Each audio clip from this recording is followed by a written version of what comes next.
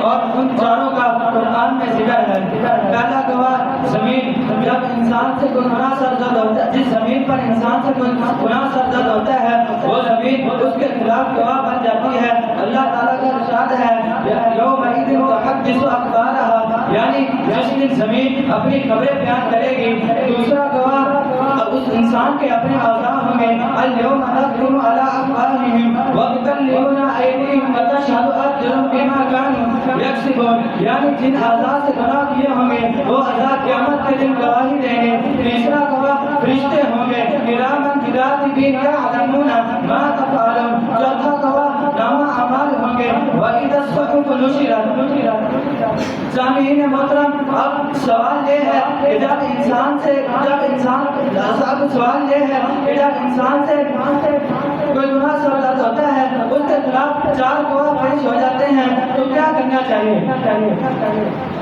وہ لوگ جو اپنی جانوں پر ظلم کر چکے اپنے خلاف گواہ اختیار کر چکے، کیا ان کے لیے کوئی ایسی صورت ہے کہ یہ گواہ قیامت کے دن پیش نہ ہو اور گواہی نہ دیں؟ جی ہاں، میرے نبی نے اس کا طریقہ اپنی امت کو بتایا اور وہ طریقہ توبہ کا طریقہ ہے۔ حضور نے فرمایا التائب من الذنب کمن لا ذنب لہ، یعنی گناہ سے توبہ کرنے والا انسان ایسا ہے جیسے اس نے گناہ کیا ہی نہ۔ میرے عزیز دوستو، ویسے تو اللہ تعالیٰ کو اختیار ہے کہ وہ بغیر توبہ کے تمام گناہ معاف کر دے، لیکن یقینی طور پر معاف ہونے کے لیے توبہ کرنا لازم ہے۔ صرف زبان سے توبہ کرنے سے توبہ نہیں ہو جاتی۔ علماء اکرام توبہ کی قبولیت کی 3 شرطیں بیان کرتے ہیں۔ پہلی شرط ان یقلع عن المعصیۃ، یعنی گناہ چھوڑ دے۔ دوسری شرط ان یعزم علیہا، یعنی اس گناہ پر دل میں ندامت پیدا ہو جائے۔ تیسری شرط ان یعزم جازما الا یعود الیہا ابدا، پختہ عزم کرے کہ یا اللہ اب یہ گناہ نہیں کروں گا، اب اس گناہ کے پاس بھی نہیں بھٹکوں گا چاہے جان جاتی رہے۔ پھر اللہ تعالیٰ اپنے وعدے کے مطابق اپنے بندے پر رحمتوں، برکتوں، عزتوں اور محبتوں کی بارش برساتا ہے اور انعامات کا ڈھیر لگا دیتا ہے۔ قرآن اعلان کرتا ہے فَقُلْتُ اسْتَغْفِرُوا رَبَّكُمْ إِنَّهُ كَانَ غَفَّارًا يُرْسِلِ السَّمَاءَ عَلَيْكُمْ مِدْرَارًا وَيُمْدِدْكُمْ بِأَمْوَالٍ وَبَنِينَ وَيَجْعَلْ لَكُمْ جَنَّاتٍ وَيَجْعَلْ لَكُمْ أَنْهَارًا۔ ارے لوگو، اللہ سے مغفرت طلب کرو، وہ بڑی معاف کرنے والی ذات ہے۔ ارے نادان انسان، اللہ غفور رحیم، توبہ کرنے پر تمہیں معافی کا فرمانا، بارشوں کا مہینہ، نہروں کا گھٹنا، مالک بنین کا برسنا اور جنت کا والا کھانا عطا فرما رہا ہے۔ ارے توبہ سے غافل انسان، اٹھ جا، کمر کس لے، تجھے میرے اشعار بتاتے ہیں، پڑھتے اٹھے ہوئے بھی ہیں، پڑھتے اٹھے ہوئے بھی ہیں، ان کی ادھر نظر بھی ہے، بڑھ کے مقدر آسمان، سر بھی ہے، سنگر بھی ہے۔ اللہ تعالیٰ سے دعا ہے کہ اللہ تعالیٰ ہم سب کو توبہ کی اہمیت کو مد نظر رکھتے ہوئے اس کو اپنا وسیلہ بنانے کی توفیق عطا فرمائے۔ وآخر دعوانا الحمدللہ۔ أما بعد، أعوذ بالله من الشيطان الرجيم، بسم الله الرحمن الرحيم. لقد كان لكم في رسول الله أسوة حسنة، صدق الله العظيم. وقال النبي صلى الله عليه وسلم إنما بعثت معلما، اور كما قال عليه السلام. کس نے ذروں کو اٹھایا صحرا کر دیا، کس نے ذروں کو اٹھایا صحرا کر دیا، کس نے قدروں کو ملایا دریا کر دیا، 7 پردوں میں چھپا بیٹھا تھا وہ حسن کائنات، 7 پردوں میں چھپا بیٹھا تھا وہ حسن کائنات، پھر کس نے اسے عالم اشارہ کر دیا۔ میرے محترم اساتذہ کرام اور میرے ہم اپنے ساتھیوں، السلام علیکم ورحمۃ اللہ وبرکاتہ۔ آج اس موضوع کا مجھے آپ کے سامنے سبق شائع کرنے کا موقع ملا ہے، اس کا عنوان حضرت صلی اللہ علیہ وسلم کی سیرت طیبہ ہے۔ سامعین گرامی، ویسے تو سیرت کے معنی لغت میں کسی کی کارکردگی یا کارناموں کے احاطہ کرنے کے آتے ہیں، لیکن آج تک کوئی مصنف، کوئی مقرر ایسا پیدا نہیں ہوا جس نے میرے نبی صلی اللہ علیہ وسلم کی پوری سیرت کا احاطہ کیا ہو۔ چاہتے میں وقت کی نزاکت کو مد نظر رکھتے ہوئے سیرت کے چند باری پر روشنی ڈالوں گا۔ سامعین گرامی، جب میں تاریخ کا مطالعہ کرتا ہوں تو میں دیکھتا ہوں کہ اور دین نے ایسی بڑی بڑی شخصیتوں کے تذکرے قدم بند کی ہیں جنہیں دنیا آج تک یاد کرتی ہے۔ آج لوگ حاتم طائی سے محبت رکھتے ہیں، اس کی جو دوستہ کی وجہ سے، شیرماں سے محبت رکھتے ہیں، اس کے عدل و انصاف کی وجہ سے، اس فضیلات کا تذکرہ بڑے فخر سے کرتے ہیں، ان کی شجاعت اور مردانگی کی وجہ سے۔ تو میں اس ذات کے اقدس کی صرف کیوں بیان نہ کروں جو ان تمام معاملات کا مجموعہ تھی، پھر یہ ایک بار حقیقت ہے جو ان لوگوں میں تمہارا پایا جاتا تھا وہ ناقص تھا، میرے پیغمبر کا ہر کمال کامل تھا۔ سامعین گرامی، میں حاتم طائی کی سیرت کو مانتا ہوں، حاتم طائی کی سخاوت کو مانتا ہوں، مگر حاتم کی سخاوت کو اس ذات اقدس کی سخاوت سے کیا مقابلہ جس نے دوست کو پیدا کو چاہ دشمن کو بھی، جس نے زہر کو والا مال کے باطن کو بھی۔ میں شیرماں کے عدل و انصاف کو تسلیم کرتا ہوں، مگر شیرماں کے عدل و انصاف کو اس رسول ہاشمی کے عدل و انصاف سے کیا مقابلہ جس نے عدم کے احترامی اور ظالمانہ ماحول میں انصاف کے میٹھے چشمے جاری کر دیے، اور جس نے اعلان کر دیا اگر محمد صلی اللہ علیہ وسلم کی بیٹی فاطمہ الزہرا رضی اللہ عنہا کو بھی چوری کرے اس کا بھی ہاتھ کاٹ دیا جائے گا، اور جس نے بدلہ لینے کے لیے اپنی کرامت عام آدمی کے سامنے لگی کرتی مجھے سبحان کی قوت کتابت سے انکار نہیں، مگر اس بہادر تیر سے کیا کہیں جس کی تصویر کتابت سے سامنے انسانوں کی زندگیوں کو یا پڑ گیا صرف بات صرف اتنی تھی، یہی کمالت بھارت میں نہیں پایا جاتا۔ بھارت دعویٰ ہے آدم علیہ السلام سے لے کر عیسیٰ اسلام تک تمام انبیاء کرام کو جو فضل کمالات عطا کیے گئے وہ رب کائنات کے سارے کمالات غیر متوقع ان حضرت صلی اللہ علیہ وسلم جمع کرتی ہے۔ آخری دو شعروں پر اپنی تقریر کا اختتام جاؤں گا۔ حضرت مولانا قاسم نانوتوی رحمۃ اللہ فرماتے ہیں جہاں کے سارے کمالات ایک تجھ میں ہے، جہاں کے سارے کمالات ایک تجھ میں ہے، تیرا کمال کسی میں نہیں مگر دو چار۔ اور ایک شاعر کہتا ہے اس نے یوسف کیا دیکھتا پیدا داری ہوگا ہم چنا تو دارت ہما داری۔ دعا ہے اللہ تعالیٰ ہمیں آپ صلی اللہ علیہ وسلم کے طریقے پر چلنے کی توفیق عطا فرمائے۔ واقعی دعوانا الحمدللہ رب العالمین۔ السلام علیکم ورحمۃ اللہ وبرکاتہ۔ الحمد للہ وحدہ نحمده ونصلي على رسوله الكريم اما بعد فاعوذ باللہ من الشیطان الرجیم بسم اللہ الرحمن الرحیم اليوم اکملت لکم دینکم واتممت علیکم نعمتی ورضیت لکم الاسلام دینا۔ صدق اللہ العظیم وقال النبی صلی اللہ علیہ وسلم کل بدعۃ ضلالہ وکل ضلالۃ فی النار۔ میرے قابل فخر اساتذہ اکرام اور میرے ہم سفر ساتھیوں، آج کے دن میں اس اہم موضوع پہ انتہائی اختصار کے ساتھ آپ حضرات سے گفتگو کرنے جا رہا ہوں، وہ ہے بدعت کہ دین میں راہیں اور گمراہیوں کا دروازہ۔ یاد رکھیے گا اسلام مکمل دین ہے جس کے بارے میں اللہ تعالیٰ نے اپنی غیب کتاب میں ارشاد فرمایا ہے کہ اليوم اکملت لکم دینکم، آج کے دن میں نے تمہارے لیے تمہارے دین کو مکمل کر دیا، واتممت علیکم نعمتی، اور تم پر اپنی نعمتوں کو پورا کر دیا، ورضیت لکم الاسلام دینا، اور تمہارے لیے بطور دین اسلام کو پسند فرمایا ہے۔ جب دین مکمل ہو چکا آقا کریم صلی اللہ علیہ وسلم نے ہمیں ہر چیز کا راستہ، ہر چیز کا طریقہ، ہر عبادت پہ عمل بتلا دیا، پھر ہمیں دین میں نئی باتیں گھڑنے، نئے طریقے نکالنے اور دین کے اندر اپنی مرضی کرنے کی کیا ضرورت ہے؟ دین کے اندر بولیے نا، دین کے اندر اپنی مرضی کرنے کی کیا ضرورت ہے؟ معزز سامعین، بدعتی کام وہ ہے جو آقا کریم صلی اللہ علیہ وسلم نے کبھی نہیں کیے اور نہ ہی آپ کی پاکیزہ اور مقدس نماز یعنی صحابہ رضوان اللہ علیہ مجمعین نے ہمیں سکھائے۔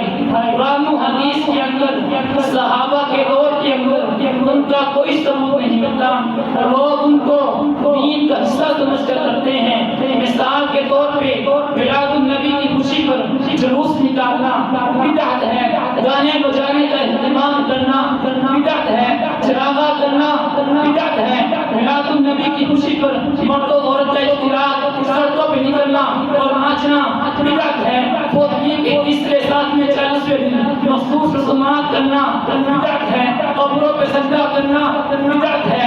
یہ ایسے کام ہیں جو آقا کریم صلی اللہ علیہ وسلم نے کبھی نہیں کیے اور آپ کی پاکیزہ اور مقدس نماز نے ہمیں بالکل نہیں سکھائے، بلکہ بعد میں لوگوں نے اپنی طرف سے گھڑے اور بدعت کی ایجاد کرنے والے کے بارے میں آقا کریم صلی اللہ علیہ وسلم نے ارشاد فرمایا جس نے ہمارے دین میں ویسی نئی بات نکالی جو اس میں سے نہیں ہے وہ مردود ہے۔ اور یاد رکھیے گا بدعت انسان کو اس اندھیرے راہ پہ سفر کراتے اس اندھیر والے آگ والے سانپ بچھو والے کنویں میں دھکیل دیتی ہے جس کا نام جہنم ہے، جس کا نام جہنم ہے۔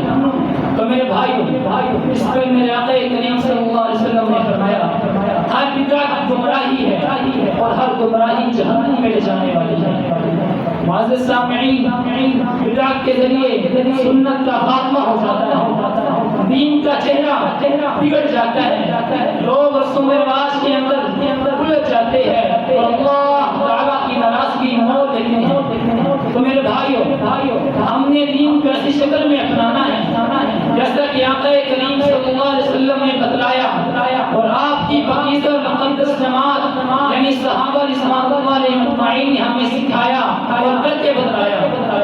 ہم نے سنت کے مطابق سادہ صاف دین کو اپنانا ہے جیسا کہ آقا کریم صلی اللہ علیہ وسلم اس کائنات میں لے کے آئے. تو اللہ تعالیٰ سے دعا ہے کہ اللہ تعالیٰ ہمیں بدعت سے بچنے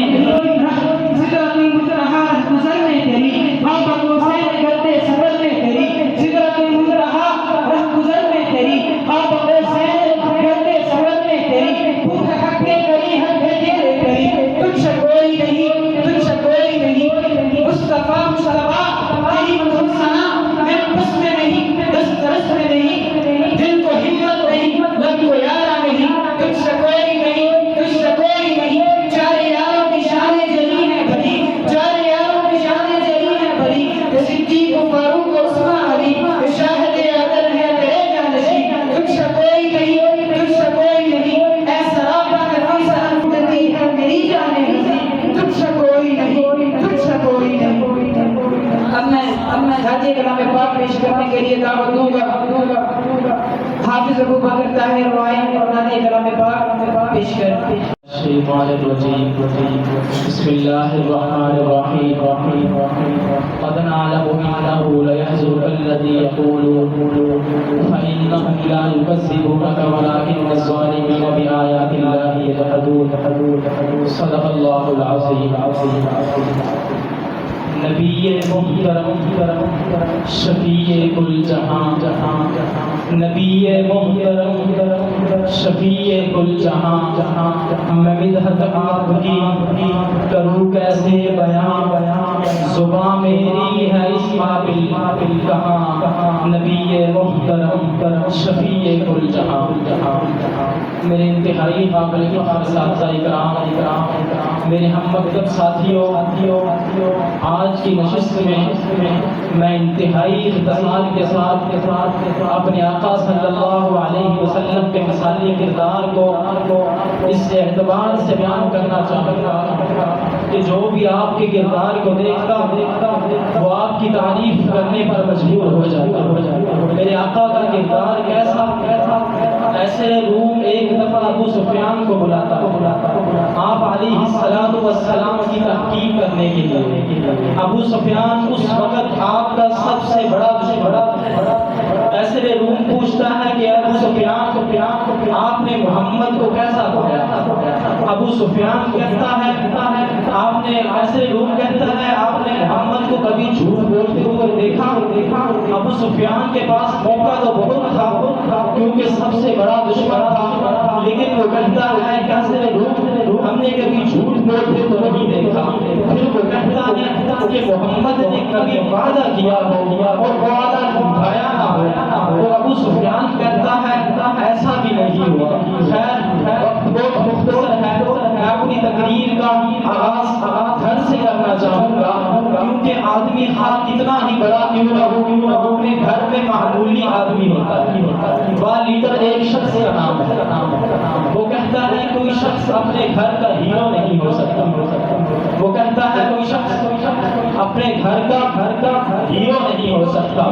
یہ بات اس نے اس لیے کہی تھی کہ بیوی سے بڑھ کر انسان کی اندرونی کمزوریوں کا واقف کوئی نہیں ہو سکتا. لیکن میرے آقا کا معاملہ سارے لیڈروں سے جدا ہے. آپ نے جب محبت کا اعلان کیا تو سب سے پہلے آپ کے رکن کی تصدیق آپ کی بیوی نے کی. آپ پر جب پہلی وحی نازل ہوئی تو شدت خوف کی وجہ سے آپ پر وقت بھی طاری تھی. آپ تھکا رہے تھے. خدیجہ مجھے کچھ خطرہ محسوس ہو رہا ہے. حضرت خدیجہ نے فرمایا تھا ہرگز نہیں اللہ کی قسم اللہ تعالیٰ آپ کو کبھی ذلیل و رسوا نہیں کرے گا کیونکہ آپ اسے لعنت بھی کرتے ہیں رشتہ داری کا لحاظ کرتے ہیں دوسروں کا بوجھ ہلکا کرتے ہیں مہمان کی ضیافت کرتے ہیں دوسروں کے کام کرتے ہیں. بیوی سے بڑھ کر انسان کی کمزوریوں کا انکار کوئی نہیں ہو سکتا. بیوی کے بعد انسان کے رازوں کو سب سے زیادہ جاننے والا اور اس کا قریبی دوست ہوتا ہے. لیکن آقا کی صداقت کی تصدیق انہوں نے کی جو آپ کی جنت اور قلبوں میں سب سے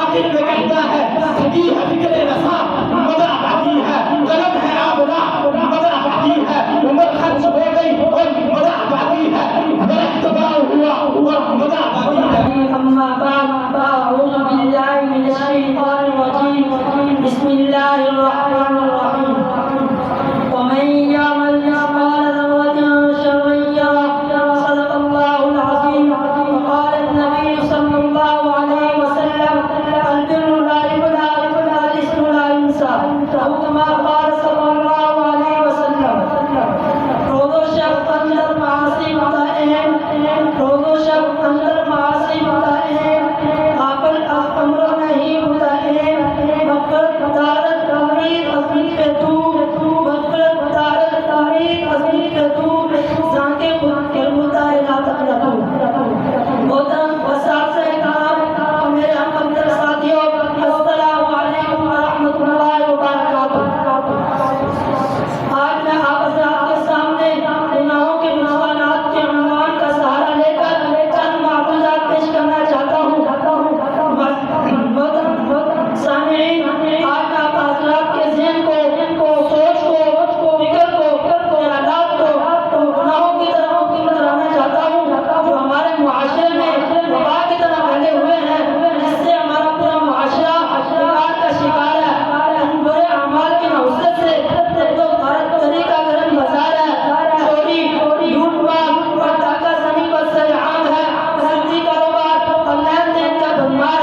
إلا تنصروه فقد نصره الله إذ أخرجه الذين كفروا ثاني اثنين إذ هما في الغار إذ يقول لصاحبه لا تحزن إن الله معنا صدق الله العظيم. محترم اساتذہ کرام اور میرے ہم سفر ساتھیوں، السلام علیکم ورحمۃ اللہ وبرکاتہ۔ آج میں آپ حضرات کے سامنے جس موضوع پر گفتگو کرنا چاہتا ہوں، لب کشائی کرنا چاہتا ہوں، وہ حضرت سیدنا صدیق اکبر رضی اللہ تعالیٰ عنہ کی زندگی کے چند پہلو ہیں کہ حضرت ابوبکر صدیق رضی اللہ تعالیٰ عنہ شان کے اعتبار سے تمام صحابہ سے بلند مقام والے ہیں، اور کوئی بھی ایسا نہیں ہے کہ جس نے ان کے تذکروں کو پڑھا نہ ہو، کہ جس نے ان کے تذکروں کو سنا نہ ہو۔ میں اپنے وقت کی نزاکت کو مد نظر رکھتے ہوئے اختصار کے ساتھ آپ کے سامنے اپنے موضوع کی طرف لوٹنا چاہوں گا۔ پھول تو سارے ہی خوشنما اور دلربا ہوتے ہیں، مگر گلاب کی بات ہی کچھ اور ہے۔ موتی تو سارے ہی قیمتی ہیں، مگر زمرد اور یاقوت کی بات ہی کچھ اور ہے۔ دھاتیں تو ساری ہی کام کی ہیں، مگر سونے کی بات ہی کچھ اور ہے۔ شہر تو سارے ہی اللہ کے بسائے ہوئے ہیں، مگر مکے اور مدینے کی بات ہی کچھ اور ہے۔ اور دن تو سارے ہی اللہ کے بنائے ہوئے ہیں، مگر جمعۃ المبارک کی بات ہی کچھ اور ہے۔ راتیں تو ساری ہی اللہ کی بنائی ہوئی ہیں، مگر لیلۃ القدر کی بات ہی کچھ اور ہے۔ مہینے تو سارے ہی اللہ کے بنائے ہوئے ہیں، مگر رمضان کے مہینے کی بات ہی کچھ اور ہے۔ تمام انبیاء اللہ کے قاصد اور نمائندے ہیں، مگر محمد رسول اللہ صلی اللہ علیہ وسلم کی بات ہی کچھ اور ہے۔ تمام صحابہ، سارے کے سارے صحابہ آسمان اور اس میں ہدایت کے تارے ہیں، مگر ابو بکر صدیق کی بات ہی کچھ اور ہے۔ اب میں آپ حضرات کے سامنے ایک نقطہ بیان کرنا چلوں، جس کو وہ نقطہ سمجھ آئے گا وہ سبحان اللہ کہے گا۔ کیا کہے گا؟ بلند آواز سے کہیں، کیا کہے گا؟ طلحہ بھائی غور سے سنیے گا۔ وہ درویش دربار شاہ رسولہ، وہ درویش دربار شاہ رسولہ، وہ تصویر ایقان صدیق اکبر، وہ تصویر ایقان صدیق اکبر، گلستان آقا نے سینچا ہے دین کا، گلستان آقا نے سینچا ہے دین کا، بہار گلستان صدیق اکبر، رسالت کی راہوں کا معصوم ساتھی، رسالت کی راہوں کا معصوم ساتھی، محمد کا ارمان صدیق اکبر، محمد کو سلطان ہے انبیاء کے، محمد کو سلطان ہے انبیاء کے، صحابہ کے سلطان صدیق اکبر۔ سامعین محترم، حضرت ابوبکر صدیق رضی اللہ تعالیٰ عنہ وہ ایسے شریعت کے سانچے میں ڈھلے ہوئی شخصیت ہیں کہ آپ صلی اللہ علیہ وسلم نے ایک دن صحابہ کو جمع کیا، صحابہ سارے جمع ہیں اور آپ صلی اللہ علیہ وسلم سوال کر رہے ہیں۔ آپ صلی اللہ علیہ وسلم نے پوچھا آج کے دن روزہ کس نے رکھا ہے؟ خاموشی چھا گئی۔ پھر ابوبکر صدیق رضی اللہ تعالیٰ نے فرمایا کہ آج کے دن کا روزہ رکھنے والا میں ہوں۔ حضور صلی اللہ علیہ وسلم نے فرمایا اچھا آج جنازے پر کون گیا تھا؟ وہ خاموشی چھا گئی۔ پھر صدیق اکبر رضی اللہ تعالیٰ نے فرمایا آج کے دن جنازے پر جانے والا میں تھا۔ پھر سے حضور صلی اللہ علیہ وسلم نے صحابہ سے پوچھا ہاں بتاؤ آج بیمار کرسی کرنے کے لیے کون گیا تھا؟ خاموشی چھا گئی۔ پھر صدیق اکبر رضی اللہ تعالیٰ نے فرمایا کہ ہاں آج کے دن بیمار کرسی کرنے والا میں تھا۔ تو دیکھیے سیرت کیسی ہے اور آپ صلی اللہ علیہ وسلم کے نقش قدم پر چل رہے ہیں۔ میں نے آپ کے سامنے قرآن پاک کی آیت تلاوت فرمائی، جس کے اندر فرمایا گیا إذ أخرجه الذين كفروا ثاني اثنين۔ اس سے یہ نکتہ بھی نکالا جا سکتا ہے کہ جہاں جہاں حضور اول ہیں، جہاں جہاں حضور اول ہیں، بولے نا جہاں جہاں حضور اول ہیں وہی وہی ابو بکر ثانی ہے، جہاں جہاں حضور اول ہیں وہی وہی ابو بکر ثانی ہے۔ تو پھر مجھے کہنے دیجئے ایمان میں حضور اول ہے، ابو بکر ثانی ہے، دین کی نصرت میں حضور اول ہے،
اسلام میں کیوں ملی؟ آپ صلی اللہ علیہ وسلم کی پیروی اتباع کی وجہ سے کبھی من دھن لٹا دیا، پوچھا ابو بکر غزوے کے لیے کتنا مال لے کے آئے ہو؟ کہا گھر کے اندر سوئی کا ناکہ بھی نہیں چھوڑ کے آیا اور اللہ اور اس کے رسول کو چھوڑ کے آیا۔ عمر نے سمجھا آج میں آگے نکل جاؤں گا، گھر کا آدھا مال لے کے آیا ہوں۔ عمر سے پوچھا کتنا مال لے کے آئے ہو؟ آدھا۔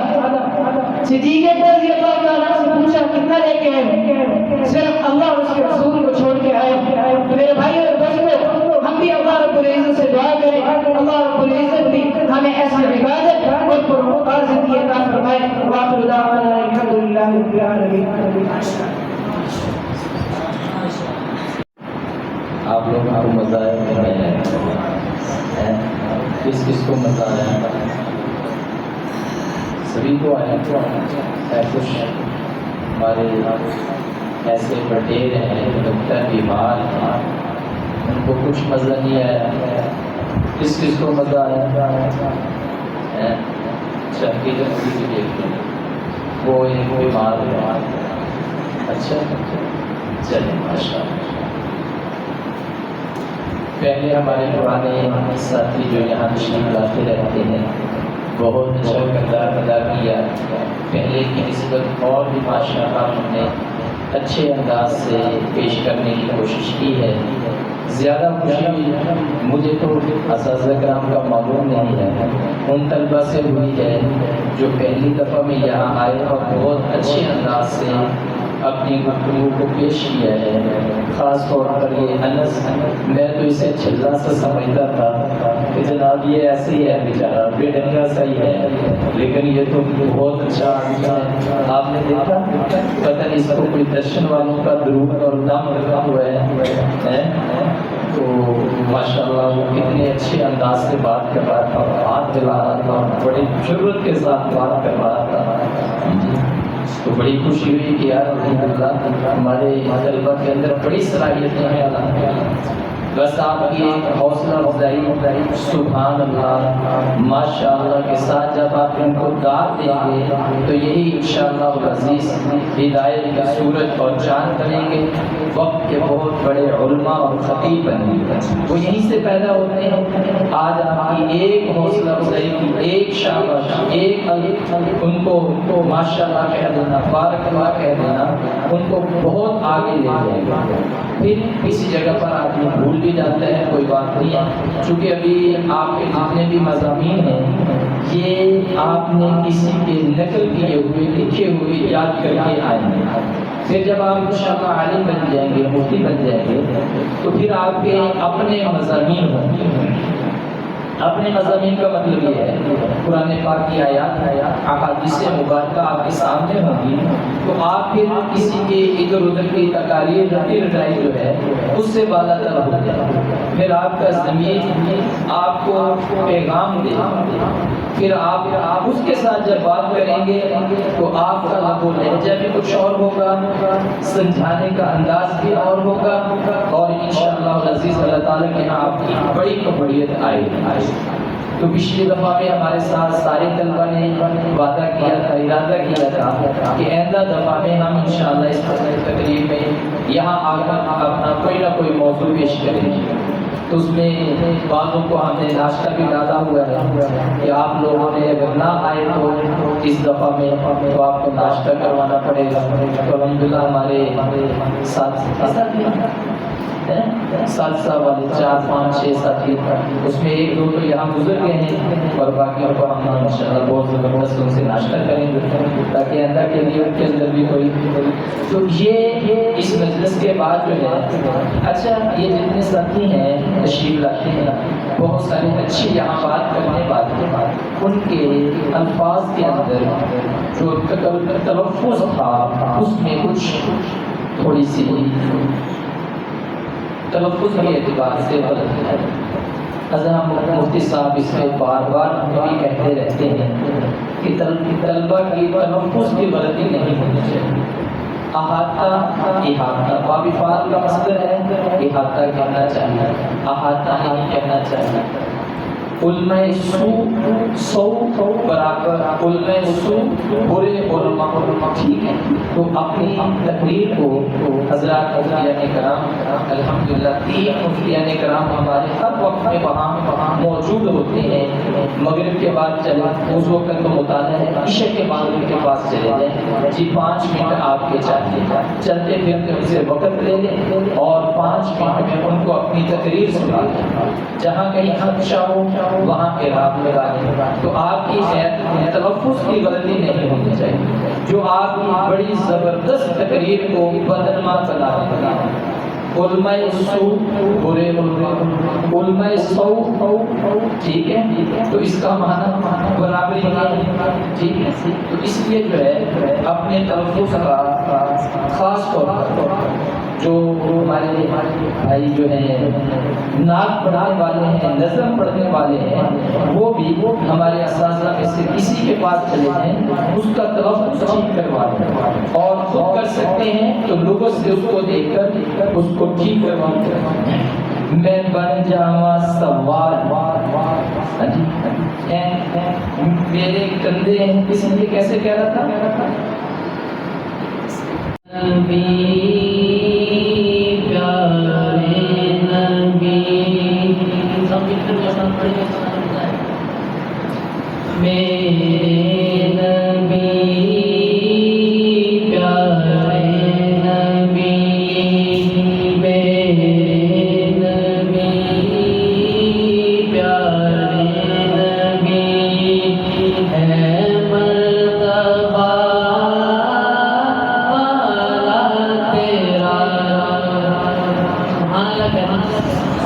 میرے نبی پیارے